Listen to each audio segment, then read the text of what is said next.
बढ़ते आगे, कानपुर तशद्दुद पर ओवैसी का बड़ा बयान सामने आया है। ओवैसी ने वजीर आजम पर तंज कसा है। नुपुर शर्मा के बहाने पीएम पर निशाना साधा है। असदुद्दीन ओवैसी ने 10 दिन तक पीएम ने एक्शन नहीं लिया। ओवैसी ने ये बात कही अपने बयान में।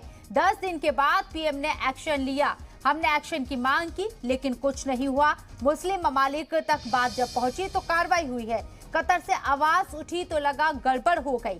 मुस्लिम ममालिक में हिंदुस्तानी भी काम करते हैं। हुकूमत को गैर मुल्कों में काम कर रहे लोगों की फिक्र नहीं है। असदुद्दीन ओवैसी ने अपने बयान में इस बात का जिक्र किया है।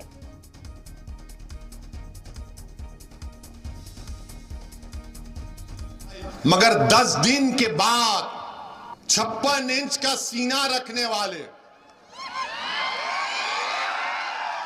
देश के प्रधानमंत्री 10 दिन के बाद बोले इसको हटा दो, इसको सस्पेंड करो।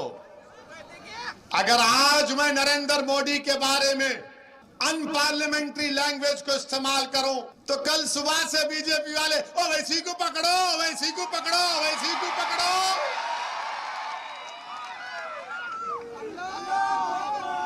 आप बताइए, 10 दिन के बाद मोदी को ख्याल आया, हम पुकार रहे हैं, बोल रहे हैं, मगर टस से मस नहीं होते मित्रों।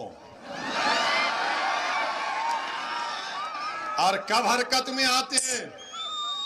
हरकत में कब आते हैं? जब खतर में कुछ होता है, सऊदी अरब में कुछ होता है, अरब इमारात में कुछ होता है, बहरीन में कुछ होता है,